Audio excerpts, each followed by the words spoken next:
ಓಂ ಶಾಂತಿ.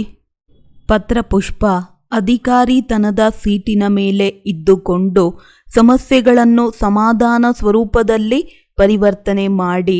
ದಾದೀಜಿ ಪ್ರಾಣಪ್ರಿಯ ಅವ್ಯಕ್ತ ಮೂರ್ತ ಮಾತ್ಪಿತಾ ಬಾಪ್ತಾದ ಅವರ ಅತಿ ಸ್ನೇಹಿ ಸದಾ ಅನುಭವಿ ಮೂರ್ತರಾಗಿ ತಮ್ಮ ಫೌಂಡೇಶನ್ನನ್ನು ಶಕ್ತಿಶಾಲಿ ಮಾಡಿಕೊಳ್ಳುವಂತಹ ತಮ್ಮ ಡಬಲ್ ಲೈಟ್ ಶಕ್ತಿಶಾಲಿ ಸ್ಥಿತಿಯ ಮೂಲಕ ಪ್ರತಿ ಕಾರಣವನ್ನು ನಿವಾರಣೆ ಮಾಡಿ ಸಮಾಧಾನ ಸ್ವರೂಪ ಆಗುವಂತಹ ನಿಮಿತ್ತ ಟೀಚರ್ ಸಹೋದರಿಯರಿಗೆ ಹಾಗೂ ದೇಶ ವಿದೇಶದ ಸರ್ವ ಬ್ರಾಹ್ಮಣ ಕುಲ ಭೂಷಣ ಸಹೋದರ ಸಹೋದರಿಯರೇ, ಈಶ್ವರಿಯ ಸ್ನೇಹ ಸಂಪನ್ನ ಮಧುರ ನೆನಪನ್ನು ಸ್ವೀಕಾರ ಮಾಡಿರಿ.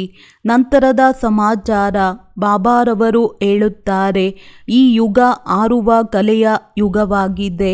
ಇದರಲ್ಲಿ ನೀವು ಬ್ರಾಹ್ಮಣ ಮಕ್ಕಳ ಕೆಲಸವಾಗಿದೆ ಆರುವುದು ಹಾಗೂ ಆರಿಸುವುದು. ತಮ್ಮ ಆರುವ ಕಲೆಯ ಮುಖಾಂತರ ಸರ್ವ ಸಮಸ್ಯೆಗಳನ್ನು ಈ ರೀತಿ ಪಾರು ಮಾಡಿ ಸಮಸ್ಯೆಯೇ ಎನಿಸಬಾರದು. ಕೆಳಗಿನ ಯಾವುದೇ ವಸ್ತು ಡಿಸ್ಟರ್ಬ್ ಮಾಡದಿರಲಿ, ನಿಲ್ಲಿಸದಿರಲಿ.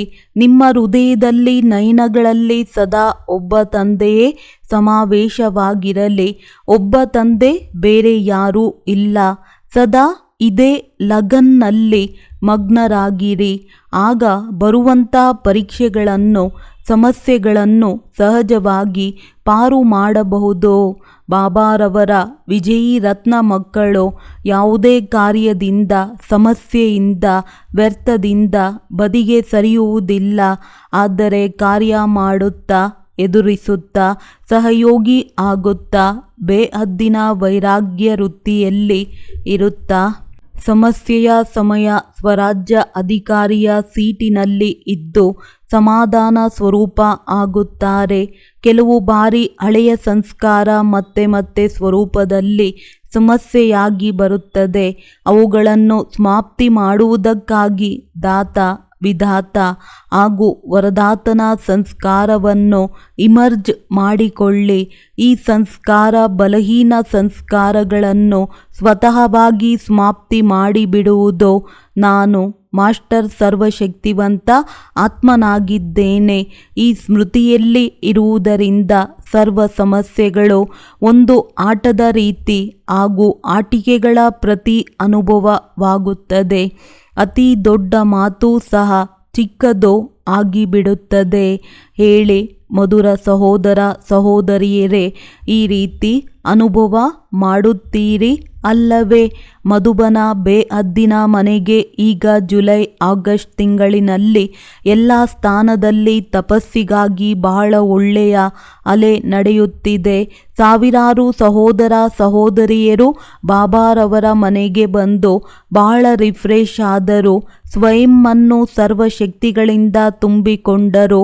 ನಮ್ಮೆಲ್ಲರ ಅತಿ ಪ್ರೀತಿಯ ದಾದಿಯ ಇದು 16ನೇ ಪುಣ್ಯ ಸ್ಮೃತಿ ದಿವಸದಂದು ಈ ಬಾರಿ ದಂಪತಿಗಳ ವಿಶೇಷ ಬಟ್ಟಿ ಇಡಲಾಗಿದೆ. ದಾದೀಜಿಯವರ ಪಾಲನೆಯಂತೂ ಅನೇಕರು ತೆಗೆದುಕೊಂಡಿದ್ದಾರೆ. ಎಲ್ಲರ ಹೃದಯದಲ್ಲಿ ದಾದಿಯ ಅವರ ಪ್ರತಿ ಅಸೀಮಿತ ಪ್ರೀತಿ ಇದೆ. ಅದೇ ಭಾವನೆಯಿಂದ ಎಲ್ಲರೂ ಪ್ರಕಾಶ ಸ್ತಂಭದ ಬಳಿ ಹೋಗುತ್ತಾರೆ ಹಾಗೂ ಅವರ ಮಧುರ ನೆನಪುಗಳ ಜೊತೆಗೆ ಸ್ನೇಹಭರಿತ ಶಿಕ್ಷಣಗಳನ್ನು ನೆನಪು ಮಾಡುತ್ತಾರೆ. ನಂತರ ರಕ್ಷಾಬಂಧನದ ಪಾವನ ಪರ್ವದಂದು ಎಲ್ಲ ಸ್ಥಾನಗಳಲ್ಲಿ ಬಹಳ ಒಳ್ಳೆಯ ಮೇಳಗಳು ಆಗುತ್ತದೆ. ಅನೇಕ ಆತ್ಮರಿಗೆ ಈಶ್ವರಿಯ ಸಂದೇಶ ಕೊಡುವಂತಹ ಬಹಳ ಸುಂದರ ಅವಸರವಾಗಿದೆ. ನಂತರ ಈ ಸೆಪ್ಟೆಂಬರ್ ತಿಂಗಳಿನಲ್ಲಿ ವಿಶೇಷ ಶಾಂತಿವನದಲ್ಲಿ ಅನೇಕ ವಿಂಗ್ಸ್ಗಳ ಕಾನ್ಫರೆನ್ಸ್ ಇಡಲಾಗುತ್ತದೆ. ಅದರಲ್ಲಿ ಸಂಪರ್ಕ ಸಂಬಂಧದಲ್ಲಿ ಬರುವಂತಹ ಆತ್ಮಗಳಿಗೆ VIP ಬಾಬಾರವರ ಮನೆಗೆ ಬಂದು ಬಹಳ ಒಳ್ಳೆಯ ಪ್ರೇರಣೆಗಳನ್ನು ತೆಗೆದುಕೊಂಡು ಹೋಗುತ್ತಾರೆ. ಈ ಬೇಹದ್ದಿನ ಸೇವೆಗಳು ಅಕ್ಟೋಬರ್ ತಿಂಗಳಿನಿಂದ ದೇಶ ವಿದೇಶದ ಎಲ್ಲ ಬಾಬಾರವರ ಹೊಸ ಮಕ್ಕಳು ಹಳೆಯ ಮಕ್ಕಳು ತನ್ನ ಪ್ರಾಣಪ್ರಿಯ ಅವ್ಯಕ್ತ ಬಾಪ್ತಾದಾರವರ ಅಲೌಕಿಕ ಮಿಲನದ ಸಭೆಯಲ್ಲಿ ತಮ್ಮ ಜೋಳಿಗೆಯನ್ನು ಅನೇಕ ವರದಾನಗಳಿಂದ ತುಂಬಿಸಿಕೊಳ್ಳುತ್ತಾ ಇರುತ್ತಾರೆ. ಸಂಗಮಯುಗದ ಈ ದಿನವೂ ಸಹ ಬಹಳ ಒಳ್ಳೆಯದಾಗಿದೆ. ಮಧುಬನದ ಈ ಪಾವನ ಶಕ್ತಿಶಾಲಿ ಧರಣಿ ಎಲ್ಲರಿಗೂ ಅನೇಕ ನವೀನತೆಯ ಅನುಭವದಿಂದ ತುಂಬಿಸಿ ಬಿಡುತ್ತದೆ. ಒಳ್ಳೆಯದು. ನಿಮ್ಮೆಲ್ಲರ ಆರೋಗ್ಯ ಚೆನ್ನಾಗಿರಬಹುದು. ಎಲ್ಲರಿಗೂ ಬಹಳ ನೆನಪು. ಈಶ್ವರಿಯ ಸೇವೆಯಲ್ಲಿ BK ರತನ್ ಮೋಹಿನಿ. ತ್ರಿಮೂರ್ತಿ ದಾದಿಯರ ಅಮೃತ ವಚನಗಳು, ಗುಲ್ಜಾರ್ ಜಿ ಅವರ ಅಮೃತ ವಚನಗಳು. ಎಲ್ಲರಿಗೂ ಖುಷಿಯ ಔಷಧವನ್ನು ತಿನ್ನಿಸಿ ಆರೋಗ್ಯವಂತರು, ಶ್ರೀಮಂತರು ಹಾಗೂ ಖುಷಿಯಾಗಿ ಇಡಿ. 16/1/2008. ಪ್ರಪಂಚದಲ್ಲಿ ಈಗ ಪಾಪಾಚಾರ, ಭ್ರಷ್ಟಾಚಾರ, ದುಃಖ ಬಹಳ ಹೆಚ್ಚುತ್ತಿದೆ. ಈಗ ಜನರು ತಿಳಿಯುತ್ತಾರೆ ಬಹಳ ಅತಿಯಲ್ಲಿ ಹೋಗುತ್ತಿದೆ ಎಂದು. ಮೊದಲು ನಾವು ಹೇಳುತ್ತಿದ್ದೆವು ವಿನಾಶವಾಗುವುದು ಎಂದು. ಈಗ ಅವರು ಕೇಳುತ್ತಿದ್ದಾರೆ ಯಾವಾಗ ಆಗುವುದು ಎಂದು. ಎಂದರೆ ಅವರು ಸಹ ನೋಡಿ ಎಲ್ಲರಿಂದಲೂ ಕೇಳಿ ಸುಸ್ತಾಗಿದ್ದಾರೆ. ಏಕೆಂದರೆ ಈಗ ಎಲ್ಲವೂ ಅತಿಯಲ್ಲಿ ಹೋಗುತ್ತಿದೆ. ಅತಿಯಲ್ಲಿ ಹೋಗುತ್ತಿರುವುದನ್ನು ಅಂತ್ಯ ಮಾಡಲು ಸಹ ಯಾರಾದರೂ ಬೇಕಲ್ಲವೇ? ಈಗ ಡಬಲ್ ಡಾಕ್ಟರ್ ತಯಾರಾಗಿದ್ದಾರೆ ಎಂದ ಮೇಲೆ ಬೇಗ ಈ ದುಃಖ ಹಾಗೂ ಅಶಾಂತಿಯನ್ನು ದೂರ ಮಾಡುವ ಸೇವೆ ಮಾಡಬೇಕು. ಏಕೆಂದರೆ ಡಾಕ್ಟರ್ ಸಹ ಬಾಬಾರವರಂತೆ ಕೆಲಸ ಮಾಡುತ್ತಾರೆ. ಹೇಗೆ ಬಾಬಾರವರ ಕೆಲಸವಾಗಿದೆ ದುಃಖವನ್ನು ಹರಣೆ ಮಾಡಿ ಸುಖವನ್ನು ಕೊಡುವುದು ಎಂದ ಮೇಲೆ ವೈದ್ಯರೂ ಸಹ ಸ್ವಲ್ಪ ಸಮಯಕ್ಕಾಗಿ ಮಾತ್ರೆಗಳನ್ನು, ಇಂಜೆಕ್ಷನ್ನಿಂದ ದುಃಖವನ್ನು ಕಳೆಯುತ್ತಾರೆ. ಅಲ್ಪಕಾಲಕ್ಕಾಗಿಯೇ ಸರಿ, ಶರೀರವನ್ನು ದುಃಖದಿಂದ ದೂರ ಮಾಡುತ್ತಾರೆ, ಆತ್ಮವನ್ನು ನಿರೋಗಿಯಾಗಿ ಮಾಡುವುದಿಲ್ಲ. ಎಂದ ಮೇಲೆ ಈಗ ನೀವು ಡಬಲ್ ಡಾಕ್ಟರ್ಸ್ ಯಾರು ಇದ್ದೀರಿ ಅವರ ಈ ಕೆಲಸವನ್ನು ಮಾಡುವಿರಿ ಅಲ್ಲವೇ? ಯಾವುದರಿಂದ ತನು ಹಾಗೂ ಮನ ಎರಡೂ ಆರೋಗ್ಯವಾಗಿರಲು ಸಾಧ್ಯ ಎಂದ ಮೇಲೆ ಮತ್ತಿನ್ನೇನು ಬೇಕು? ಒಂದು ಖುಷಿ ಶಬ್ದದಲ್ಲಿ ಆರೋಗ್ಯವೂ ಇದೆ, ಐಶ್ವರ್ಯವೂ ಇದೆ, ಸಂತೋಷವೂ ಇದೆ. ಏಕೆಂದರೆ ಖುಷಿಗಾಗಿ ಹೇಳಲಾಗುತ್ತದೆ, ಖುಷಿಯಂತಹ ಔಷಧಿ ಇಲ್ಲ. ಎಂದ ಮೇಲೆ ಈಗ ಪ್ಲ್ಯಾನ್ ಮಾಡಿ ಎಲ್ಲರಿಗೂ ಖುಷಿಯ ಔಷಧಿಯನ್ನು ಹಾಗೂ ಔಷಧಿಯನ್ನು ಸಹ ತಿನ್ನಿಸಿ. ಬಾಬಾರವರ ಆಶೀರ್ವಾದದಿಂದ ಆತ್ಮಗಳಿಗೂ ಸಹ ಆಶೀರ್ವಾದ ಸಿಗುವುದು. ಇಷ್ಟೆಲ್ಲ ಜನರು ಸೇರಿಕೊಂಡು ಇನ್ನಷ್ಟು ದೃಢತೆಯಿಂದ ಮಾಡಿದರೆ ಬಾಬಾರವರು ಏನು ಬಯಸುತ್ತಾರೋ ಅದು ಪ್ರತ್ಯಕ್ಷ ಸಾಕಾರವಾಗಿಯೇ ಬಿಡುತ್ತದೆ. ಎಲ್ಲಿ ಸಾಹಸವಿದೆ ಅಲ್ಲಿ ಬಾಬಾರವರ ಸಹಯೋಗ ಪದಮದಷ್ಟು ಇದ್ದೇ ಇರುತ್ತದೆ. ಗುಲ್ಜಾರ್ ಜಿ ಅವರ ಅಮೃತ ವಚನಗಳು. ಬಾಬಾರವರ ಛತ್ರ ಛಾಯೆ ಕೆಳಗೆ ಇರಿ. ಕಂಬೈನ್ಡ್ ಸ್ವರೂಪವನ್ನು ಯೂಸ್ ಮಾಡಿ, ಆಗ ಸದಾ ವಿಜಯಿ ಆಗುವಿರಿ. ನೀವೆಲ್ಲರೂ ತಮ್ಮ ಪ್ರೀತಿಯ ಮಧುಬನ ಮನೆಯಲ್ಲಿ ಬಂದು ಬಾಪ್ ದಾದಾರವರ ಛತ್ರ ಛಾಯೆ ಹಾಗೂ ಮುರುಳಿಯನ್ನು ಕೇಳಿಸಿಕೊಂಡು ಬಹಳ ಹರ್ಷಿತ ಆಗುತ್ತಿದ್ದೀರಿ. ಮಧುಬನದ ವಾಯುಮಂಡಲ, ಮಧುಬನ ಸಹಯೋಗ ಹಾಗೂ ಇಷ್ಟು ದೊಡ್ಡ ಪರಿವಾರವನ್ನು ನೋಡಿ ಬಹಳ ಖುಷಿಯಾಗುತ್ತದೆ. ಜನರಂತೂ ಹೇಳುತ್ತಾರೆ ಬ್ರಹ್ಮಕುಮಾರಿಯವರು ಮನೆಮಠವನ್ನು ಬಿಡಿಸುತ್ತಾರೆ ಎಂದು. ಆದರೆ ಪ್ರಾಕ್ಟಿಕಲ್ನಲ್ಲಿ ನೋಡಿದರೆ ನಮಗೆ ಇಷ್ಟೊಂದು ಮನೆ ಇದೆ, ಡೈರಿಯಲ್ಲಿ ಹುಡುಕಬೇಕಾಗುತ್ತದೆ. ಎಲ್ಲಿ ಹೋದರೆ ಅಲ್ಲಿ ಮನೆಯ ಅಡ್ರೆಸ್ ಡೈರಿಯಲ್ಲಿ ಹುಡುಕಬೇಕಾಗುತ್ತದೆ. ಅಂದ ಮೇಲೆ ನಾವು ಮನೆಯನ್ನು ಜೋಡಿಸಿದ್ದೇವೆಯೇ ಅಥವಾ ಬಿಡಿಸಿದ್ದೇವೆಯೇ? ಏಕೆಂದರೆ ಇಷ್ಟೊಂದು ಮನೆಯಂತೂ ಯಾರದ್ದೂ ಇರುವುದಿಲ್ಲ. ಹಾಗೂ ಪರಿವಾರವೂ ಸಹ ಲಕ್ಷಾಂತರ ಜನರ ಪರಿವಾರವಾಗಿದೆ. ಹಾಗೆ ನೋಡಿದರೆ ಪರಿವಾರದಲ್ಲಿ 4 ಜನ ಇರುತ್ತಾರೆ, 8 ಜನ ಇರುತ್ತಾರೆ, 12 ಜನ ಇರುತ್ತಾರೆ. ಆದರೆ ಇಷ್ಟು ದೊಡ್ಡ ಪರಿವಾರ ನಾವು ಬಿಟ್ಟಿದ್ದೇವೆಯೇ ಅಥವಾ ಪಡೆದುಕೊಂಡಿದ್ದೇವೆಯೇ? ಇಷ್ಟು ದೊಡ್ಡ ಬೇಹದ್ದಿನ ಪರಿವಾರವಂತೂ ಯಾರದ್ದೂ ಸಹ ಇರಲು ಸಾಧ್ಯವಿಲ್ಲ. ಎಂದ ಮೇಲೆ ನಾವು ನಮ್ಮ ಸತ್ಯವಾದ ಮನೆಯನ್ನು ಕಂಡುಕೊಂಡಿದ್ದೇವೆ. ಬಾಬಾರವರ ಮನೆ ಯಾವುದೇ ಸೆಂಟರ್ನಲ್ಲಿ ನಾವು ಹೋಗುತ್ತೇವೆ ಎಂದರೆ ತಕ್ಷಣ ಹೇಳುತ್ತೇವೆ, ಇದು ನಮ್ಮ ಮನೆಯಾಗಿದೆ, ಬಾಬಾರವರ ಮನೆಯಾಗಿದೆ ಎಂದ ಮೇಲೆ ದೊಡ್ಡ ಪರಿವಾರದವರು ಇಷ್ಟೊಂದು ಮನೆಗಳಲ್ಲಿ ತನ್ನ ಪರಿವಾರವನ್ನು ನೋಡಿ ಎಷ್ಟು ಖುಷಿಯಾಗುತ್ತಾರೆ ಎಂದ ಮೇಲೆ ಬಾಬಾರವರು ಪ್ರಶ್ನೆ ಕೇಳುತ್ತಾರೆ, ನನ್ನ ಮಕ್ಕಳೇ, ನೀವು ಖುಷಿಯಾಗಿದ್ದರೆ ಎರಡನೆಯ ಪ್ರಶ್ನೆಯಾಗಿದೆ, ಸದಾ ಖುಷಿಯಾಗುತ್ತೀರೇ ಅಥವಾ ಆಗಾಗ ಸ್ವಲ್ಪ ಸ್ವಲ್ಪ ಖುಷಿಯಾಗಿರುತ್ತೀರೇ? ಬಾಬಾರವರು ಹೇಳುತ್ತಾರೆ, ಭಗವಂತನ ಮಕ್ಕಳು ಸದಾ ಖುಷಿಯಾಗಿ ಇಲ್ಲದಿದ್ದರೆ ಮತ್ತೆ ಯಾರು ಇರುತ್ತಾರೆ? ಕೆಲವೊಮ್ಮೆ ಬಾಬಾ ಬಾಬಾ ಶಬ್ದವನ್ನು ಹೇಳುತ್ತಾ ಸಹ ಸ್ವಲ್ಪ ಹಗುರರಾಗುತ್ತೀರಿ. ಬಾಬಾರವರು ಭಗವಂತ ಆಗಿದ್ದಾರೆ, ನಾವು ಅವರ ಮಕ್ಕಳಾಗಿದ್ದೇವೆ. ಒಂದು ವೇಳೆ ಭಗವಂತನ ರೂಪದಲ್ಲಿ ಬಾಬಾರವರ ನೆನಪು ಸದಾ ಇದ್ದರೆ ಸದಾ ಖುಷಿ ಇಲ್ಲದಿರಲು ಸಾಧ್ಯವೇ ಇಲ್ಲ. ಏಕೆಂದರೆ ಖುಷಿ ಈ ಬ್ರಾಹ್ಮಣ ಜೀವನದ ಔಷಧಿಯಾಗಿದೆ. ಬ್ರಾಹ್ಮಣ ಜೀವನ ಸರ್ವಶ್ರೇಷ್ಠವಾಗಿದೆ ಹಾಗೂ ಈ ಸರ್ವಶ್ರೇಷ್ಠ ಜೀವನದಲ್ಲಿ ಖುಷಿ ಅವಿನಾಶಿಯಾಗಿ ಖಂಡಿತವಾಗಿ ಇರುತ್ತದೆ. ಏಕೆಂದರೆ ಅವಿನಾಶಿ ಬಾಬಾರವರ ಕೊಡುಗೆಯಾಗಿದೆ. ಬಾಬಾರವರು ಸರ್ವಶಕ್ತಿವಂತರಾಗಿದ್ದಾರೆ. ನಾವು ಕೆಲವೊಮ್ಮೆ ಯಾವುದೇ ಶಕ್ತಿಯಲ್ಲಿ ಬಲಹೀನರಾಗಿದ್ದರೆ ಆಗ ನಾವು ಯೋಚಿಸುತ್ತೇವೆ, ನಮ್ಮಿಂದ ಈ ಸಮಸ್ಯೆಯನ್ನು ಸಮಾಪ್ತಿ ಮಾಡುವುದು ಬಹಳ ಕಷ್ಟವಾಗಿದೆ. ಕೆಲವೊಮ್ಮೆ ಹುಡುಗಾಟಿಕೆಯಲ್ಲಿ ಬಂದು ಬಿಡುತ್ತಾರೆ ಹಾಗೂ ಕೆಲವೊಮ್ಮೆ ಹೃದಯ ವಿದೀರ್ಣರಾಗುತ್ತಾರೆ. ಆಗ ಬಾಬಾರವರು ಹೇಳುತ್ತಾರೆ, ನಿಮ್ಮಲ್ಲಿ ಯಾವುದೇ ಶಕ್ತಿಯ ಕಡಿಮೆ ಇರಲಿ, ಆದರೆ ನಾನು ಕಂಬೈನ್ಡ್ ಸ್ವರೂಪದಲ್ಲಿ ಸರ್ವಶಕ್ತಿವಂತನಾಗಿದ್ದೇನೆ. ಸಮಯದಲ್ಲಿ ಸಹಯೋಗ ವರದಾನ ಹಾಗೂ ಸಹಯೋಗ ಕೊಡುವುದಕ್ಕಾಗಿ ಬಾಬಾರವರು ಕಂಬೈನ್ಡ್ ಇದ್ದಾರೆ ಎಂದ ಮೇಲೆ ಯಾರು ಕಂಬೈನ್ಡ್ ಸರ್ವಶಕ್ತಿವಂತ ಬಾಬಾ ಇದ್ದಾರೆ ಅವರ ಸಹಯೋಗ ಏಕೆ ತೆಗೆದುಕೊಳ್ಳುವುದಿಲ್ಲ? ಆ ಸಮಯದಲ್ಲಿ ಏಕೆ ಬಾಬಾರವರನ್ನು ನೆನಪು ಮಾಡುವುದಿಲ್ಲ? ಬಾಬಾ ಬಂದಿರುವುದೇ ಸಾಹಸವಂತರಿಗೆ ಸಹಯೋಗ ಕೊಡುವುದಕ್ಕಾಗಿ.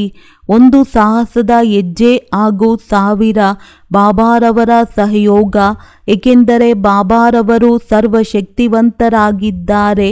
ಆದರೆ ಏನಾಗುತ್ತದೆ ಎಂದರೆ ಮಾಯೆಯೂ ಸಹ ಬಹಳ ಬುದ್ಧಿವಂತವಾಗಿದೆ. ಅದೇ ಸಮಯ ಮಾಯೆ ನಮ್ಮನ್ನು ಒಂಟಿಯಾಗಿ ಮಾಡುತ್ತದೆ, ಬಾಬಾರವರನ್ನು ಮರೆಸಿಬಿಡುತ್ತದೆ. ಒಂಟಿಯಾಗಿರುವ ಕಾರಣ ವಿಜಯ ಆಗುವ ಬದಲಾಗಿ ಕೆಲವೊಮ್ಮೆ ಸೋಲಾಗುತ್ತದೆ ಎಂದ ಮೇಲೆ ಗಮನವಿಡಿ. ಮಾಯೆ ನಿಮ್ಮನ್ನು ಮೊದಲು ಒಂಟಿಯಾಗಿ ಮಾಡುತ್ತದೆ, ಆದರೆ ನೀವು ಒಂಟಿ ಆಗಬಾರದು. ಸದಾ ಬಾಬಾರವರ ಜೊತೆಯಲ್ಲಿ ಕಂಬೈನ್ಡ್ ಆಗಿರಿ.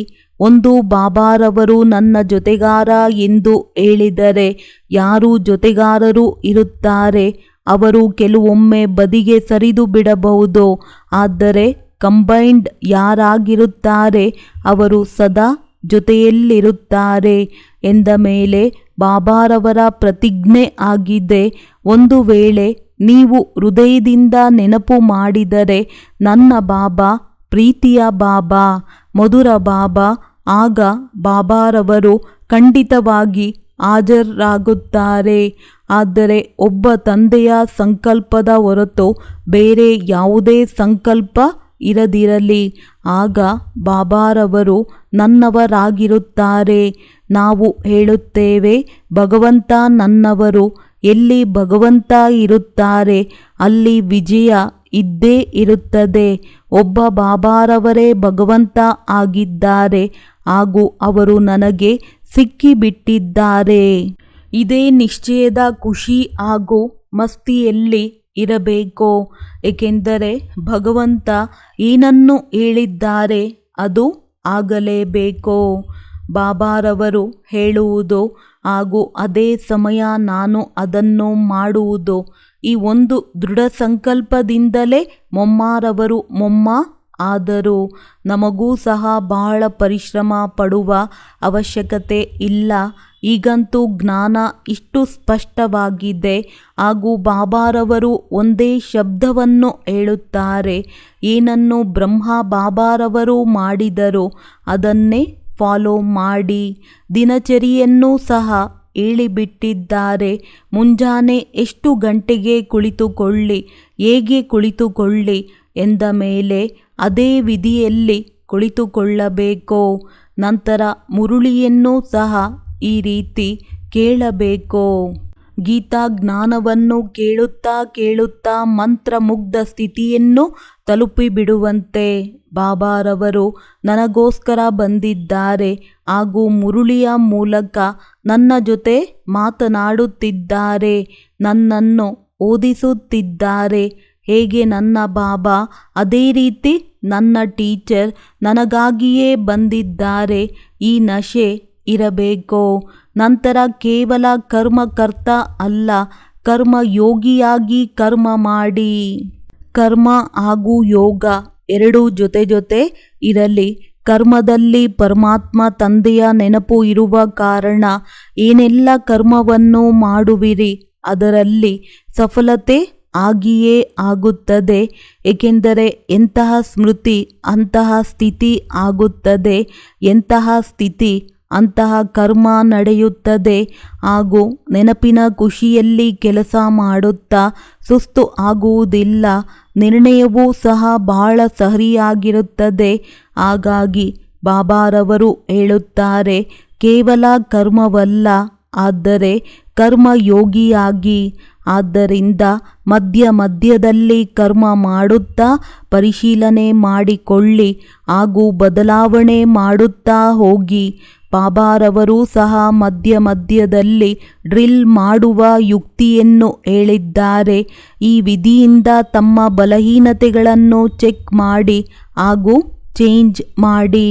ಸದಾ ತಮ್ಮನ್ನು ತಾವು ಬಾಬಾರವರ ಛತ್ರ ಛಾಯೆಯಲ್ಲಿ ಇದ್ದೇವೆ ಎಂದು ಅನುಭವ ಮಾಡಿ. ಎಲ್ಲಿ ಬಾಬಾರವರ ಛತ್ರ ಛಾಯೆ ಇರುತ್ತದೆಯೋ ಅಲ್ಲಿ ಮಾಯೆಯ ಛಾಯೆ ಬರಲು ಸಾಧ್ಯವಿಲ್ಲ. ಬಾಬಾರವರ ನೆನಪೇ ಛತ್ರ ಛಾಯೆ ಆಗಿಬಿಡುತ್ತದೆ. ಯಾವಾಗ ಇಂತಹ ಛತ್ರ ಛಾಯೆಯ ಕೆಳಗಡೆ ಇರುತ್ತೀರಿ ಆಗ ಮಾಯೆ ಬರಲು ಸಾಧ್ಯವಿಲ್ಲ. ಆದ್ದರಿಂದ ಮನಸ್ಸಿನಲ್ಲಿ ನೆನಪಿನ ಮೂಲಕ ಖುಷಿಯ ಡಾನ್ಸ್ ಮಾಡುತ್ತಾ ಇರಿ. ಆಗ ಖುಷಿ ಕೊಡುವಂತಹ ಬಾಬಾ ಅವಶ್ಯವಾಗಿ ಜಾಸ್ತಿ ನೆನಪಿಗೆ ಬರುತ್ತಾರೆ. ಇಂದಿನ ಪ್ರಪಂಚದ ಹೋಲಿಕೆಯಲ್ಲಿ ನಮ್ಮಷ್ಟು ಖುಷಿ ಮತ್ತೆ ಯಾರಿಗೂ ಇಲ್ಲ.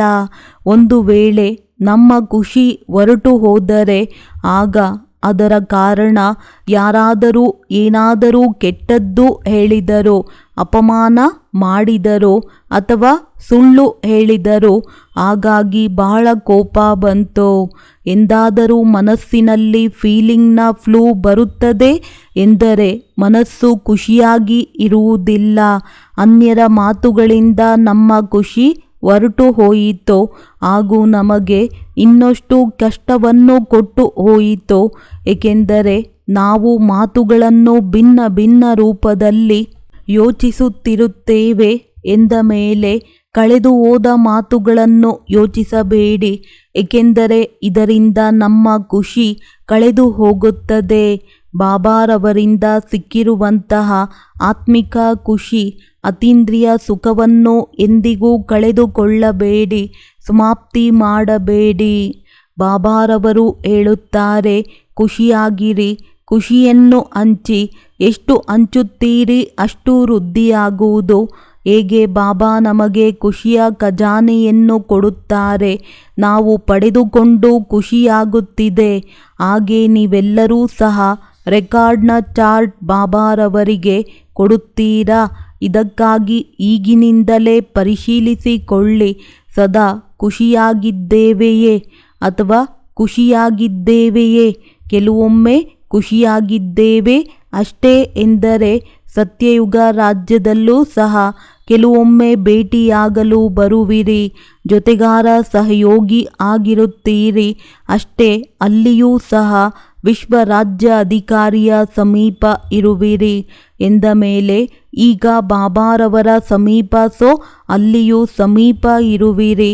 ಆದ್ದರಿಂದ ತಮ್ಮನ್ನು ತಾವೇ ಚೆಕ್ ಮಾಡಿಕೊಳ್ಳಿ ಹಾಗೂ ಖುಷಿಯಾಗಿರಿ ಮತ್ತು ಖುಷಿಯನ್ನು ಹಂಚಿರಿ. ದಾದಿ ಜಾನಕಿಯವರ ಅಮೃತ ವಚನ. ಸ್ವಯಂ ಅನ್ನು 3 ರೋಗಗಳಿಂದ ಬಚಾವ್ ಮಾಡಿ. ಸುಸ್ತು, ಚಿಂತೆ, ಮುನಿಸಿಕೊಳ್ಳುವುದು. 28/6/2006. ಮಕ್ಕಳಿಗೆ ಮೊದಲು ತಂದೆ ತಾಯಿಯ ಪ್ರೀತಿ ಸಿಗುತ್ತದೆ. ನಂತರ ಯಾವಾಗ ದೊಡ್ಡವರಾಗುತ್ತಾರೆ ಆಗ ಆಶೀರ್ವಾದ ಸಿಗುತ್ತದೆ.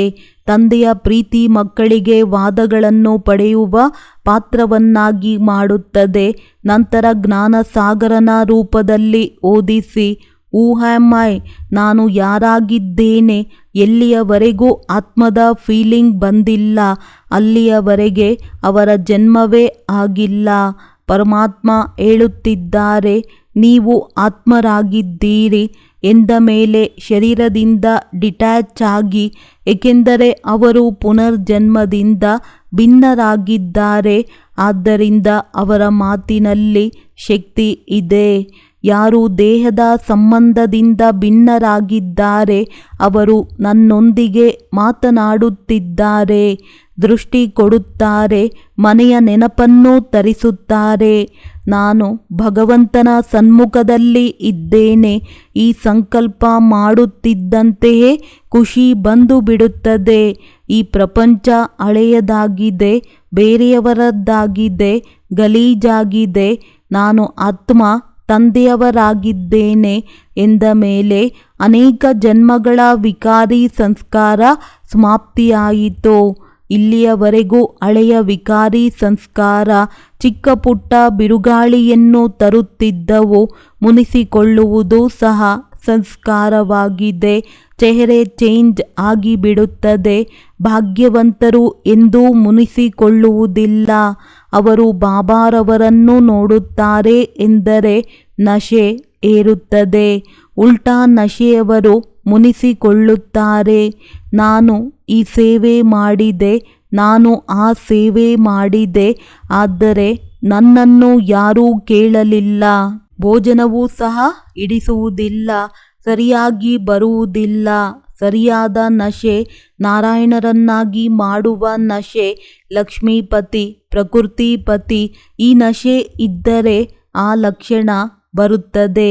ಈಶ್ವರನ ಸಂತಾನನಾಗಿದ್ದೇನೆ. ಆಸ್ತಿಯಲ್ಲಿ ಭಗವಂತನ ಗುಣಗಳು ಬಂದು ಬಿಡುತ್ತದೆ. ಭಗವಂತನೂ ಸಹ ಖುಷಿಯಾಗಿ ಮಕ್ಕಳಿಗೆ ಆಸ್ತಿಯಲ್ಲಿ ಗುಣಗಳನ್ನು ಕೊಟ್ಟು ಬಿಡುತ್ತಾರೆ. ಭಗವಂತ ಇಷ್ಟೊಂದು ಕೊಟ್ಟಿದ್ದಾರೆ ಎಂದ ಮೇಲೆ ಅಷ್ಟು ಖುಷಿ ನನ್ನಲ್ಲಿ ಇದೆಯೇ? ಖುಷಿಯ ಔಷಧಿ ತಿಂದರೆ ಚಿಂತೆ ಮಾಡುವ ರೋಗ ಬಿಟ್ಟು ಹೋಗುತ್ತದೆ. ಚಿಂತೆ ಮಾಡುವವರಿಗೆ ನಿದ್ರೆಯೂ ಸರಿಯಾಗಿ ಬರುವುದಿಲ್ಲ. ಯಾರ ಸಂಘದಲ್ಲಿ ಇರುತ್ತೀರಿ ಅವರ ಸಂಘದ ಲಾಭವನ್ನು ಪಡೆಯಲು ಸಾಧ್ಯವಾಗುವುದಿಲ್ಲ. ಹೇಳುತ್ತಾರೆ, ನನ್ನವರು ಯಾರೂ ಇಲ್ಲ, ಖುಷಿಯಾಗಿ ಇರಬೇಕಲ್ಲವೇ? ಒಂಟಿಯಾಗಿದ್ದರೂ ಸಹ ಖುಷಿಯಾಗಿರಬೇಕು. ಸಂಘಟನೆಯಲ್ಲಿ ಇದ್ದರೂ ಸಹ ಖುಷಿಯಾಗಿರಬೇಕು. ಖುಷಿಯಾಗಿ ಇರುವವರು ಬಲಶಾಲಿಯಾಗಿ ಇರುತ್ತಾರೆ. ನಮಗೆ ಬಾಬಾರವರ ಸತ್ಯ ಪಕ್ಕ ಮಗುವಾಗಬೇಕು. ಯಾವುದೇ ಪರೀಕ್ಷೆ ಬರಲಿ ನಾವು ಪಕ್ಕ ಆಗಿರಬೇಕು. ನೆನಪನ್ನು ಸಹಜವನ್ನಾಗಿ ಮಾಡಿ ಸುಸ್ತು ಆಗಬೇಡಿ. ಸುಸ್ತಾಗುವುದರಿಂದ ನೆನಪು ನಿರಂತರವಾಗಿ ಇರುವುದಿಲ್ಲ. ಒಂದಾಗಿದೆ ಸುಸ್ತಾಗುವ ರೋಗ, ಎರಡನೆಯದಾಗಿದೆ ಚಿಂತೆ ಮಾಡುವ ರೋಗ, ಮೂರನೆಯದು ಮುನಿಸಿಕೊಳ್ಳುವ ರೋಗ. ಎಲ್ಲ ರೋಗಗಳ ಔಷಧಿ ಒಂದೇ ಆಗಿದೆ, ಬಾಬಾರವರ ನೆನಪು. ನೆನಪಿನಲ್ಲಿ ಇರುವುದರಿಂದ ರೋಗಗಳು ಓಡಿ ಹೋಗುತ್ತವೆ. ಯಾತ್ರೆಯಲ್ಲಿ ಭಾವನೆಯಿಂದ ಹೋಗುತ್ತಾರೆ ಎಂದರೆ ಸುಸ್ತಾಗುವುದಿಲ್ಲ. ಅವರಿಗೆ ಪಕ್ಕಾ ಇದೆ, ಅಂತ್ಯದವರೆಗೂ ತಲುಪಬೇಕು. ಈಗಲೇ ಮರಳಿ ಹೋಗಬಾರದು. ಬಲೆ ರೋಗಗಳು ಬರುತ್ತದೆ, ಸಣ್ಣ ಆಗುತ್ತೇವೆ, ಆದರೆ ವಾಪಸ್ ಹೋಗುವುದಿಲ್ಲ. ಇಲ್ಲಿಯೂ ಸಹ ಯಾರು ಹಳೆಯ ಪ್ರಪಂಚವನ್ನು ನೋಡುತ್ತಾರೆ ಅಥವಾ ಹಿಂದೆ ತಿರುಗಿ ನೋಡುತ್ತಾರೆ ಎಂದರೆ ಸುಸ್ತಾಗಿದ್ದಾರೆ. ನಂತರ ಉಸಿರು ಏರುತ್ತದೆ ಮತ್ತು ಸಾಹಸ ಸೋತು ಬಿಡುತ್ತಾರೆ. ವಿಜಯಮಾಲೆಯಲ್ಲಿ ಬರುವವರು ಒಳ್ಳೆಯ ಸೇವೆ ಮಾಡುತ್ತಾರೆ, ಒಳ್ಳೆಯ ಪುರುಷಾರ್ಥ ಮಾಡುತ್ತಾರೆ. ಅವರು ಎಂದಿಗೂ ಯಾರದ್ದೇ ಕಂಪ್ಲೇಂಟ್ ಮಾಡುವುದಿಲ್ಲ. ಅವರ ಬಗ್ಗೆಯೂ ಯಾರೂ ಏನೂ ಕಂಪ್ಲೇಂಟ್ ಮಾಡುವುದಿಲ್ಲ. ಅಶರೀರಿ ಆಗುವ ಅಭ್ಯಾಸ, ಬಾಬಾರವರ ಪ್ರೀತಿಯ ಶಕ್ತಿ ಹಾಗೂ ಮನೆಯ ನೆನಪು ಮೂರು ಒಟ್ಟಾಗಿ ಬೇಕು. ಸೆಕೆಂಡ್ನಲ್ಲಿ ಭಿನ್ನ ಆಗಿಬಿಡಿ. ಬಾಬಾರವರು ಸ್ವಯಂ ಹೇಳುತ್ತಾರೆ, ಗುರಿ ಬಹಳ ಶ್ರೇಷ್ಠವಾಗಿದೆ, ಸಮಯ ಹಿಡಿಸುತ್ತದೆ. ಮತ್ತು ಬಾಬಾರವರು ಹೇಳುತ್ತಾರೆ, ಮಕ್ಕಳೇ, ಸೆಕೆಂಡ್ನಲ್ಲಿ ಆಗಿ ಹೋಗುತ್ತದೆ. ಮಾಯೆಯು ಸೆಕೆಂಡ್ನಲ್ಲಿ ಟಚ್ ಮಾಡುತ್ತದೆ. ಟಚ್ ಮಾಡಿದ ತಕ್ಷಣ ಬಾಡಿ ಹೋಗುತ್ತಾರೆ. ಮಾಯೆಗೆ ಸೆಕೆಂಡ್ ಹಿಡಿಸುತ್ತದೆ. ಹಾಗೂ ನಾನು ಬಾಬಾರವರದ್ದಾಗಿ ಮುಗುಳ್ನಗುವುದರಲ್ಲಿ ಸೆಕೆಂಡ್ ಹಿಡಿಸದೇ ಇರಲಿ. ಮಾಯೆಯ ಬಳಿ ನಮ್ಮನ್ನು ಸೋಲಿಸುವ ಒಳ್ಳೆಯ ಯೋಜನೆ ಇದೆ. ಬಾಬಾ ನಮಗೆ ಪ್ರಾಕ್ಟೀಸ್ ಮಾಡಿಸುತ್ತಾರೆ. ವಿಜಯ ಪಡೆಯಲು ನಾವು ಮೊದಲೇ ತಯಾರಾಗಿದ್ದೇವೆ. ಅಸ್ತ್ರಶಸ್ತ್ರ ತಯಾರಾಗಿದೆ. ಯಾವಾಗ ನಾವು ಅನುಭವ ಮಾಡುತ್ತೇವೆ ಆಗಲೇ ನಶೆ ಏರುತ್ತದೆ. ಮಾಯೆ ಖುಷಿಯನ್ನು ಕಸಿದುಕೊಳ್ಳುತ್ತದೆ. ಯಾರಾಗಿದ್ದೆ, ಯಾರವನಾಗಿದ್ದೇನೆ. ಸ್ಮೃತಿ ಬಂದಿತು, ಕಲ್ಪದ ಮೊದಲಿನ ಆತ್ಮನಾಗಿದ್ದೇನೆ. ಬಾಬಾ ನಿಮ್ಮಿಂದ ಸಂಪೂರ್ಣ ಆಸ್ತಿಯನ್ನು ತೆಗೆದುಕೊಳ್ಳುತ್ತೇನೆ. ಕಲ್ಪದ ಹಿಂದೆಯೂ ಸಹ ತೆಗೆದುಕೊಂಡೆ, ಈಗಲೂ ಸಹ ತೆಗೆದುಕೊಳ್ಳಬೇಕು. ಮತ್ತು ಯಾವುದೇ ಕೆಲಸವಿಲ್ಲ. Hear no evil, see no evil. ಕೆಟ್ಟದನ್ನು ಕೇಳಬೇಡಿ, ಕೆಟ್ಟದನ್ನು ನೋಡಬೇಡಿ. ಒಂದು ವೇಳೆ ಕೆಟ್ಟ ಮಾತನ್ನು ಕೇಳಿಸಿಕೊಂಡರೆ, ನೋಡಿದರೆ ಆಸ್ತಿಯನ್ನು ಕಳೆದುಕೊಳ್ಳುವಿರಿ. ಯಾವುದು ಕೆಲಸದ ಮಾತುಗಳಿವೆ ಅದನ್ನೇ ಕೇಳಿ. ಬಾಬಾರವರ ಮಾತುಗಳನ್ನೇ ಕೇಳಿ ಹಾಗೂ ಹೇಳಿರಿ. ಜನರು ನನಗೆ ಹೇಳುತ್ತಾರೆ, ನೀವು ಬಲವಂತವಾಗಿ ಅನ್ಯರಿಗೆ ಜ್ಞಾನವನ್ನು ಹೇಳುತ್ತೀರಿ. ಮಾತೆಯರು ಮಕ್ಕಳಿಗೆ ಬಲವಂತವಾಗಿ ಪನ್ನೀರ್ ತಿನ್ನಿಸುತ್ತಾರೆ, ಏಕೆಂದರೆ ಬೆಳೆದ ನಂತರ ಯಾವುದೇ ರೋಗ ಬರಬಾರದು ಎಂದು. ಮೊದಲು ಕಹಿ ಎನಿಸುತ್ತದೆ, ಉಗಿಯುತ್ತಾರೆ. ಆದರೆ ನಂತರ ಕೆಲಸಕ್ಕೆ ಬರುತ್ತದೆ ಎಂದ ಮೇಲೆ ನನ್ನ ಕೆಲಸ ಏನಾಗಿದೆ? ಒಂದು ವೇಳೆ ನಾನು ನನ್ನ ಮಿತ್ರ ಆಗದಿದ್ದರೆ ಆಗ ಬಾಬಾರವರೂ ಸಹ ನನ್ನ ಮಿತ್ರ ಆಗುವುದಿಲ್ಲ. ಯಾರು ಯೋಗ್ಯ ಆತ್ಮರಾಗಿರುತ್ತಾರೆ ಅವರಿಗೆ ಬಾಬಾರವರು ಜೊತೆಗಾರರಾಗುತ್ತಾರೆ. ಮುನಿಸಿಕೊಳ್ಳುವವರ ಜೊತೆಗಾರ ಆಗುವುದಿಲ್ಲ. ಹೊರಗಿನ ಮಾತು ಒಳಗೆ ಹೋಯಿತು. ನೋಡಿದರು, ಯೋಚಿಸಿದರು, ಆಗ ಮುಖ ಬಾಡಿ ಹೋಗುತ್ತದೆ. ನಂತರ ಮೊದಲಿನವರ ನೆನಪು ಬರುತ್ತದೆ. ಅರೆ, ಸುಸ್ತು ಆಗಬೇಡಿ. ಮುಂಜಾನೆಯ ಗುರಿ ದೂರವಿಲ್ಲ. ಬಾಬಾರವರ ಸನ್ಮುಖದಲ್ಲಿ ಸಂಗಮದಲ್ಲಿ ಇದ್ದೇವೆ. ಬಾಬಾರವರ ಸನ್ಮುಖದಲ್ಲಿ ಸಂಗಮ ಯುಗದಲ್ಲಿ ಮನೆಯಲ್ಲಿ ಕುಳಿತುಕೊಂಡು ಬಾಬಾರವರನ್ನು ನೆನಪು ಮಾಡುತ್ತಿದ್ದೇವೆ. ಈ ಮಾತು ನೆನಪಿದ್ದರೆ ಸುಸ್ತಾಗುವುದಿಲ್ಲ. ಯಾರು ದನಿಗೆ ಅರ್ಪಿಸಿದ್ದಾರೆ ಅವರಿಗೆ ದನಿ ಸಂಭಾಲನೆಯನ್ನು ಸಹ ಮಾಡುತ್ತಾರೆ. ನೀವು ಎಷ್ಟು ಸತ್ಯ ಹೃದಯದಿಂದ ಭಗವಂತನ ಮನೆಗೆ ಸೇವೆ ಮಾಡಿರುತ್ತೀರಿ, ಅಷ್ಟು ಭಗವಂತ ನಿಮ್ಮ ಕಾಳಜಿ ತೆಗೆದುಕೊಳ್ಳುತ್ತಾರೆ, ಸದಾ ಸುಖಿಯಾಗಿ ಇಡುತ್ತಾರೆ. ಯಾರು ಸದಾ ತನ್ನ ಹಾಗೂ ಅನ್ಯರ ದೂರನ್ನು ಕೊಡುತ್ತಿರುತ್ತಾರೆ ಅವರಿಗೆ ಭಗವಂತ ಏನು ಮಾಡಲು ಸಾಧ್ಯ? ಮಕ್ಕಳು ಹೇಳುತ್ತಾರೆ, ನಿಮ್ಮಿಂದಲೇ ತಿನ್ನುತ್ತೇವೆ, ನಿಮ್ಮೊಂದಿಗೆ ಮಾತನಾಡುತ್ತೇವೆ, ನಿಮ್ಮ ಜೊತೆಯಲ್ಲಿಯೇ ಇರುತ್ತೇವೆ. ಆಗ ಹೇಳುತ್ತಾರೆ, ಒಳ್ಳೆಯದು ಮಗು, ಅಂತ್ಮತಿ ಸೋಗತಿ. ನೆನಪು ಎಂದು ಯಾವುದಕ್ಕೆ ಹೇಳಲಾಗುತ್ತದೆ? ಕೇವಲ ಮನನ ಚಿಂತನ ಮಾಡುವುದಲ್ಲ, ಆದರೆ ಅನುಭವದ ಶಕ್ತಿ ಈಗಿರಲಿ. ಅನ್ಯರಿಗೂ ವಿಶ್ವಾಸ ಕುಳಿತುಕೊಂಡು ಬಿಡಲಿ. ಯಾರೇ ಸಂಘದಲ್ಲಿ ಬಂದರೂ ಸಹ ಅವರು ಹೇಳಲಿ, ಇವರಿಗೆ ಬಹಳ ವಿಶ್ವಾಸವಿದೆ, ನಾನೂ ಸಹ ಇದನ್ನು ಪಾಲನೆ ಮಾಡುತ್ತೇನೆ. ಯಾರು ತನ್ನ ಭವಿಷ್ಯದ ಕಾಳಜಿ ಅಥವಾ ಅನ್ಯರ ಭವಿಷ್ಯದ ಕಾಳಜಿ ತೆಗೆದುಕೊಳ್ಳುತ್ತಾರೆ, ಅವರ ಕಾಳಜಿ ಭಗವಂತ ಏಕೆ ಮಾಡುತ್ತಾರೆ? ಸಂಗಮದಲ್ಲಿ ತಂದೆಯಿಂದ ನಿಶ್ಚಿಂತ ಚಕ್ರವರ್ತಿಯ ಆಸ್ತಿಯನ್ನು ತೆಗೆದುಕೊಳ್ಳಿ. ಮಾಸ್ಟರ್ ಫಕೀರರಾಗಿ, ಫಕೀರನ ಬಳಿ ಏನೂ ಸಹ ಇರುವುದಿಲ್ಲ. ಫಕೀರನ ಬಳಿ ಬಿಂದಿಗೆಯೂ ಇರುವುದಿಲ್ಲ, ಕೋಲು ಇರುವುದಿಲ್ಲ. ಬಾಬಾರವರು ಹೇಳಿದ್ದಾರೆ, ಮುರಿಯಿರಿ, ಬಿಟ್ಟು ಬಿಡಿ ಹಾಗೂ ಮರೆತು ಬಿಡಿ. ಯಾರು ದೇಹಿ ಅಭಿಮಾನದಲ್ಲಿ ಇರುವ ಅಭ್ಯಾಸದವರಾಗಿರುತ್ತಾರೆ, ಅವರು ಒಂದು ಕ್ಷಣವೂ ಸಹ ಯಾವುದೇ ಮಾತನ್ನು ಹಿಡಿದುಕೊಂಡು ಇರುವುದಿಲ್ಲ. ನೋಡುವುದು, ಕೇಳುವುದು, ಮಾತನಾಡುವುದು, ಇದರಿಂದ ಪ್ರಾಕ್ಟಿಕಲ್ನಲ್ಲಿ ನಶೆ ಇರುತ್ತದೆ ಎಂದ ಮೇಲೆ ಇಂತಹ ನಶೆಯಲ್ಲಿ ಇರಿ. ನಶೆಯಲ್ಲಿ ಇರುವಂಥವರ ಸಭೆ ಇಲ್ಲಿ ನಡೆಯಲಿ. ಒಳ್ಳೆಯದು. ದಾದಿ ಪ್ರಕಾಶ್ ಮಣಿಜಿ ಅವರ ಅಮೃತ ವಚನಗಳು. ಅಂತಿಮ ಸಮಯದ ಪ್ರಮಾಣ, ಪುರುಷಾರ್ಥದ ಗತಿ. ಅಂತಿಮ ಸಮಯ ಪ್ರಮಾಣ. ಈಗ ನಾವು ಯಾವ ಪುರುಷಾರ್ಥ ಮಾಡಬೇಕೋ? ನಾವು ಹೇಗೆ ಹೇಳುತ್ತೇವೆ, ನಮ್ಮ ಬಾಬಾ ನಿರಾಕಾರಿ, ನಿರ್ವಿಕಾರಿ, ನಿರಹಂಕಾರಿ ಸ್ಥಿತಿಯಲ್ಲಿ ಇದ್ದು ಸಂಪನ್ನ ಹಾಗೂ ಸಂಪೂರ್ಣರಾದರು. ಅದೇ ರೀತಿ ಈಗ ನಮ್ಮೆಲ್ಲರಿಗೂ ಈ ಮಂತ್ರವನ್ನು ಸದಾ ನೆನಪಿನಲ್ಲಿ ಇಟ್ಟುಕೊಳ್ಳಬೇಕು. ಇದರ ಪುರುಷಾರ್ಥವನ್ನು ಮಾಡಬೇಕು.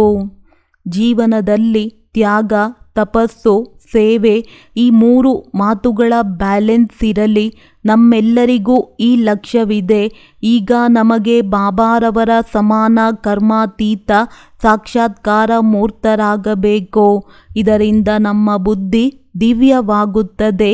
ಕೆಲವರು ಹೇಳುತ್ತಾರೆ, ನಾವು ಏನು ಮಾಡುವುದೋ ನಮ್ಮದಂತೂ ಪುರುಷಾರ್ಥದ ಜೀವನವಾಗಿದೆ, ವಾತಾವರಣವೇ ಈ ರೀತಿಯಾಗಿದೆ, ತಪ್ಪುಗಳು ನಡೆದು ಬಿಡುತ್ತದೆ, ನಾನು ಇನ್ನೂ ಪುರುಷಾರ್ಥಿಯಾಗಿದ್ದೇನೆ, ಈ ರೀತಿ ಪುರುಷಾರ್ಥಿಯಾಗಿದ್ದೇನೆ ಎಂದು ತಪ್ಪನ್ನೂ ಸಹ ಪಾಲನೆ ಮಾಡುತ್ತಾರೆ. ಈಗಲೂ ಸಹ ನಾವು ಈ ಶಬ್ದವನ್ನು ಹೇಳುತ್ತಾ ಇದ್ದರೆ ಇದರ ಪಾಲನೆ ಮಾಡಿದಂತೆ ಆಗುತ್ತದೆ. ಯಾವುದಾದರೂ ಹೊಸ ಪಾಠ ಸಿಗುತ್ತಿದೆಯೇ? ಬಾಬಾರವರ ಮುರುಳಿ ಪ್ರತಿದಿನ ಒಂದೇ ಆಗಿದೆ. ಇದಂತೂ ಬೇರೆಯ ಮಾತಾಗಿದೆ. ಆದರೆ ಮಹಾವಾಕ್ಯವಂತೂ ಹಳೆಯದ್ದೇ ಆಗಿದೆ ಅಲ್ಲವೇ? ನಮ್ಮ ವಿದ್ಯೆ ಪುರಾತನಕ್ಕಿಂತ ಪುರಾತನದಿಂದ ನಡೆದು ಬರುತ್ತಿದೆ. ಆದಿಯಲ್ಲಿಯೂ ಮನ್ಮನಾಭವ, ಅಂತ್ಯದಲ್ಲಿಯೂ ಸಹ ಮನ್ಮನಾಭವ. ಹೊಸ ಜನ್ಮ ಸಿಕ್ಕಿದೆ. ಬಾಬಾರವರು ಆಸ್ತಿಯನ್ನು ಕೊಟ್ಟಿದ್ದಾರೆ, ಅಧಿಕಾರಿಯನ್ನಾಗಿ ಮಾಡಿದ್ದಾರೆ. ಬಾಕಿ ಇನ್ನೇನು ಬೇಕೋ? ಅಶರೀರಿ ಆಗುವ ಪರಿಶ್ರಮವನ್ನು ಪಡಬೇಕು. ಈ ಯೋಗದ ಅನುಭವವನ್ನು ಎಷ್ಟು ಮಾಡಿದರೆ ಅಷ್ಟು ಕಡಿಮೆ. ಜ್ಞಾನಸಾಗರ ಬಾಬಾರವರು ನಮಗೆ ಯಾವ ಗುಣದ ಖಜಾನೆಯನ್ನು ಕೊಟ್ಟಿದ್ದಾರೆ ಅದನ್ನು ಬುದ್ಧಿಯಲ್ಲಿ ತುಂಬಿಕೊಂಡು ಇರಿ. ಆ ಸಂಪಾದನೆಯೇ ನಮ್ಮ ಜಮಾದ ಖಾತೆಯಲ್ಲಿ ಜಮಾ ಆಗುವುದು. ಕೆಲವರ ಬಳಿ ಸೂಕ್ಷ್ಮದಲ್ಲಿ ಮಾಯೆ ಬರುತ್ತದೆ. ಸಂಕಲ್ಪ ವಿಕಲ್ಪಗಳು ಬಹಳ ಬರುತ್ತದೆ. ಮಾಯೆ ಬರುವ ಕಾರಣವಾಗಿದೆ ಬಾಬಾರವರೊಂದಿಗೆ ಪ್ರೀತಿಯ ಕಡಿಮೆ. ಯಾವಾಗ ನಮ್ಮ ಹೊಸ ಜನ್ಮ, ಹೊಸ ತಂದೆ, ಹೊಸ ತಾಯಿ, ಹೊಸ ವಿದ್ಯೆ, ಹೊಸ ಆಕ್ಯುಪೇಷನ್ ಎಲ್ಲವೂ ಹೊಸದಾಗಿದೆ ಎಂದ ಮೇಲೆ ನಾವು ಏಕೆ ನನ್ನ ಹಳೆಯ ಸಂಸ್ಕಾರ ಎಂದು ಹೇಳಬೇಕೋ? ಏಕೆ ಹಳೆಯದನ್ನು ಇನ್ನೂ ಸಾಯಿಸಿಲ್ಲವೇ? ಹಳೆಯದು ಎಂದರೆ ಸರ್ಪ, ಸರ್ಪವನ್ನು ಬದುಕಿಸಿ ಇಟ್ಟರೆ ಅದು ಸದ್ದು ಮಾಡುತ್ತದೆ ಅಲ್ಲವೇ? ನಾವು ಹಳೆಯದನ್ನು ಏಕೆ ಯೋಚಿಸಬೇಕೋ? ಏನು ಮಾಡುವುದು? ಇದು ನನ್ನ ಹಳೆಯ ಸ್ವಭಾವವಾಗಿದೆ ಅಲ್ಲವೇ? ನಾವು ಎಂದೂ ಸಹ ಬ್ರಹ್ಮ ಬಾಬಾರವರ ಮುಖದಿಂದ ಈ ಶಬ್ದವನ್ನು ಕೇಳಲಿಲ್ಲ. ಎಂದೂ ಸಹ ಬ್ರಹ್ಮ ಬಾಬಾರವರು ಇದು ನನ್ನ ಹಳೆಯ ಸಂಸ್ಕಾರವಾಗಿದೆ ಎಂದು ಹೇಳಲಿಲ್ಲ. ನಾವು ಎಂದೂ ಸಹ ಬಾಬಾರವರ ಹಳೆಯ ಸಂಸ್ಕಾರವನ್ನು ನೋಡಲಿಲ್ಲ. ದಿನರಾತ್ರಿ ಬಾಬಾರವರ ಸಂಘದಲ್ಲಿ ಇದ್ದೆವು. ಹಳೆಯ ಸ್ವಭಾವ, ಸಂಸ್ಕಾರ, ಸಂಕಲ್ಪ ಇದನ್ನು ಎಂದೂ ಸಹ ನೋಡೇ ಇಲ್ಲ. ಹಾಗಾಗಿ ಇಂದು ಮೊದಲು ನಾವೆಲ್ಲರೂ ಈ ಮಾತಿನ ಸಂಕಲ್ಪವನ್ನು ಮಾಡೋಣ. ಹಳೆಯ ಸಂಸ್ಕಾರ ಸತ್ತು ಹೋಯಿತೋ? ನಮ್ಮ ಸಂಸ್ಕಾರ ಹೊಸ ಬ್ರಾಹ್ಮಣ ಜನ್ಮದ ಸಂಸ್ಕಾರ. ಬೆಳಿಗ್ಗೆ ಏಳುತ್ತೀರಿ ಅಂದರೆ ತಕ್ಷಣ ಬಾಬಾರವರು ಎದುರಿಗೆ ಬರುತ್ತಾರೆಯೇ ಅಥವಾ ಹಳೆಯ ಸಂಸ್ಕಾರಗಳು ಎದುರಿಗೆ ಬರುತ್ತದೆಯೋ? ಹಳೆಯ ಜನ್ಮವನ್ನು ಸಾಯಿಸಿ ಅದರ ಶ್ವಾಸವನ್ನು ಸಹ ತೆಗೆದು ಹಾಕಿ ಹಳೆಯ ಸಂಸ್ಕಾರ ಎಂದು ಹೇಳುತ್ತೀರಿ ಎಂದರೆ ಇನ್ನೂ ಶ್ವಾಸವನ್ನು ಇಟ್ಟುಕೊಂಡು ಅದರ ಪಾಲನೆಯನ್ನು ಮಾಡುತ್ತಿದ್ದೀರಿ. ಸರ್ಪಕ್ಕೆ ಹಾಲು ಕೊಡುತ್ತೀರಿ. ಹಾಲು ಕೊಟ್ಟ ನಂತರ ಅದು ಸದ್ದು ಮಾಡುತ್ತದೆ.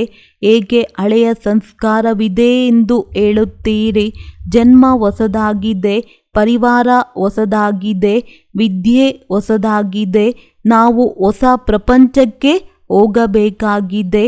ನಮ್ಮ ಸೇವೆ ಹೊಸದಾಗಿದೆ ಎಂದ ಮೇಲೆ ನಾವು ಏಕೆ ಹಳೆಯ ಸಂಸ್ಕಾರವನ್ನು ಬಳಕೆ ಮಾಡಬೇಕು?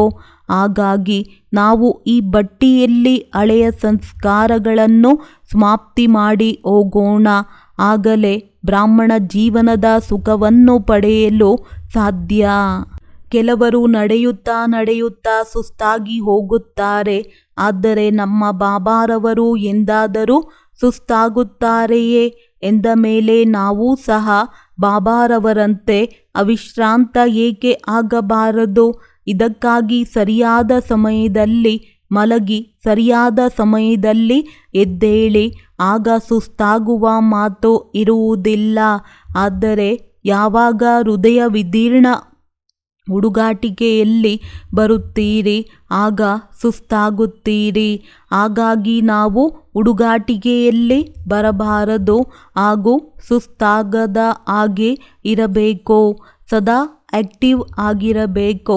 ಇದಕ್ಕಾಗಿ ಉಮಂಗ ಹಾಗೂ ಉಲ್ಲಾಸದ 2 ರೆಕ್ಕೆಗಳನ್ನು ಜೊತೆಯಲ್ಲಿ ಇಟ್ಟುಕೊಳ್ಳಿ.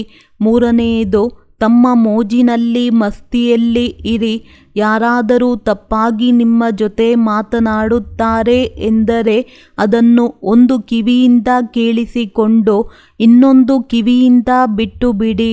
ಆದರೆ ದಾದಿಯವರು ಹೇಳುತ್ತಾರೆ, ಒಂದು ಕಿವಿಯಿಂದ ಕೇಳಿ ಇನ್ನೊಂದು ಕಿವಿಯಿಂದ ಕಡೆ ಬರುತ್ತದೆ ಎಂದರೇನು?